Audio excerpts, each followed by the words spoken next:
I now take you across the globe from Southern Africa to Southeast Asia, where Shikha, originally from India, will tell us about her experience working with Restless Development in Nepal.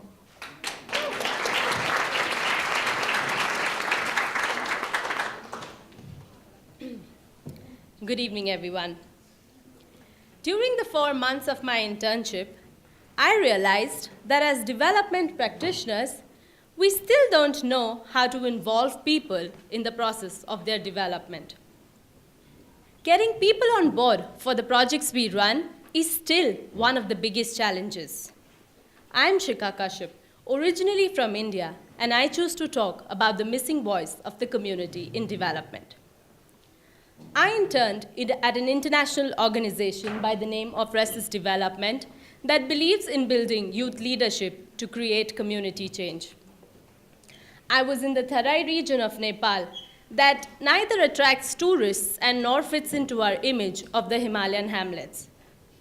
Dhanusa, precisely the region that I was in, and you can also see some part of it in the picture, is a region that recorded 693 cases of gender-based violence in just the 2.5 months of 2019, according to the District Police Office. Therefore, Zero Tolerance is a project designed by both Restless Development and UNICEF to tackle these very issues of gender-based violence in the rural schools of Nepal. In Dhanusa, their approach was to create safe learning environments for the school children.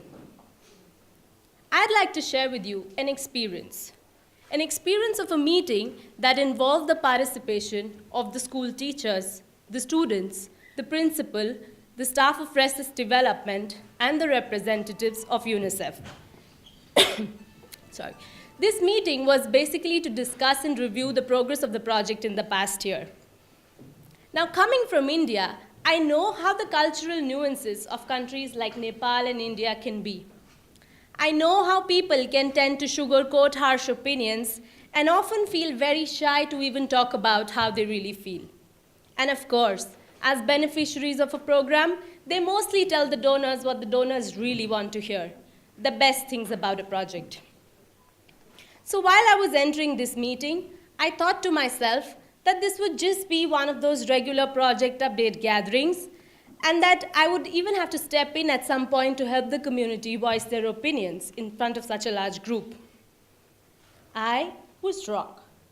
A few minutes into the meeting, and I was amazed to see the confidence with which the community members spoke. Not only did they just give opinions, but they also gave feedback as to how the project could be improved. For example, one of the school teachers mentioned how she was very happy with the work of the project, but also said that in her experience, most children who suffered from violence do not even get a chance to come to the schools and avail benefits of this program. One of the school students mentioned how he would like to extend the work of the project to the community through street plays and radio shows.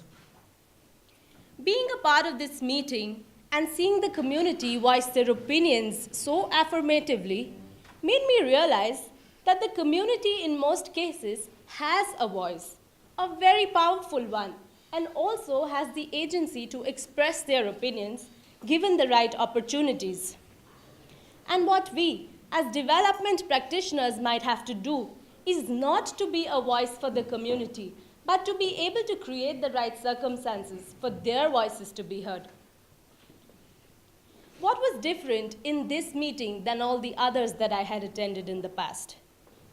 This meeting was different because it created a safe space for all the members, all the stakeholders important for the progress of the project to voice their opinions. Be it the school teachers, the principal, the support staff, and no matter their age, sex, caste, or status. Now, how can we really involve people in the process of their development, you ask?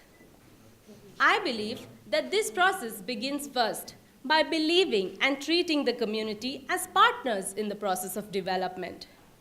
By inviting them not only to the fancy trainings that we organize and during the implementation of the projects, but also during the planning process of their own course of development.